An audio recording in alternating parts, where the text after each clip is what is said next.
We're back here at St. John near the Pietà, the image of Mary holding the body of Jesus Christ. And of course, we talk about the body of Jesus Christ so much when we're talking about this year of the Eucharist, because the Eucharist truly is the body and blood of Jesus Christ.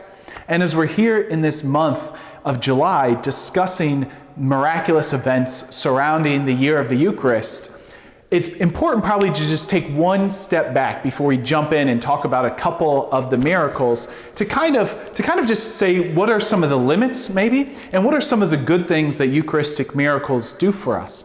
And we mentioned this a little bit last week, kind of giving an overview what is a Eucharistic miracle, but maybe just some limits, right? So for one, our faith is not based upon Eucharistic miracles. That's just important to know, that we don't believe that Jesus is truly present in the Eucharist because miraculous things happened. We believe because Jesus told us this, right? Because he said, my flesh is true food, my blood is true drink, and because he said, this is my body, this is my blood. That's why we believe. The miracles, the miraculous events, confirm this, and they strengthen our faith. They kind of move us towards it. But we believe because Jesus told us, and he's God. And the church has continued this and reflecting upon it, say this truly is his flesh and blood. So that's maybe one limit. Another thing just to mention is that we're not obliged to believe that a certain Eucharistic miracle happened, right? We're not required to believe that the Eucharistic miracle in Lanciano is actually a divine intervention. None of us are obliged to believe those things. However, I think we have to believe the possibility that Eucharistic miracles could happen. We have to believe that God could want to show us in such a way that this really could happen. I mean, the same thing would go true for the miracle of the sun at Fatima, Portugal in 1917. We have to believe in the possibility that God can work miraculous things. And sometimes we struggle with that because we live in an age of scientific proofs, and there's so many examples of people who don't believe the miraculous things happened. I remember one time I saw in a museum a Bible of Thomas Jefferson. Thomas Jefferson went through his Bible and crossed out all of Jesus' miracles because he didn't believe God could produce a miracle. He believed in the moral teachings of Jesus, but not that Jesus could perform a miracle. When it comes to the Eucharist, we have to be able to believe that God could make these miracles happen. And there's some good things about these, what these miracles show us, some positive aspects.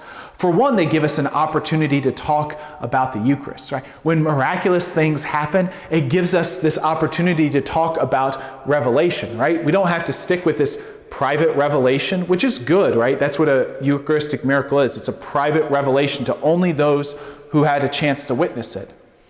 Public revelation, though, is given to all of us, right? Jesus' words, the church's understanding of the Eucharist. So these miracles give us an opportunity to talk about what Jesus has showed us all for the past 2,000 years. And also, it gives us just this sense of faith and this reaffirmation of what we believe. These miracles help us to recognize what we believe is true. We, of course, do so because Jesus revealed it. But there's something about the miraculous that strengthens our faith in those things that God has constantly shown us.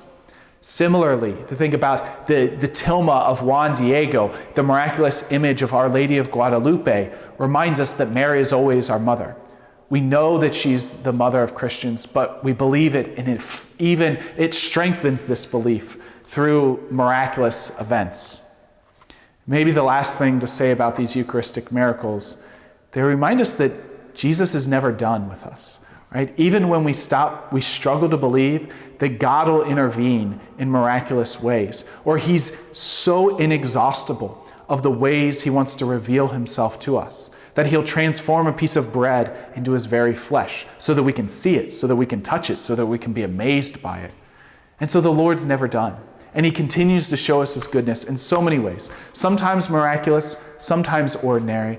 But the love of Jesus, which he constantly pours out upon us in this Eucharist, is inexhaustible. Right? It's like the abundance of his love that gets shown in the multiplication of the loaves and fishes, that his love is so abundant that it's inexhaustible. And these Eucharistic miracles point towards that Jesus never tires of showing us just how present he is and how true it is that his flesh is true food and his blood is true drink.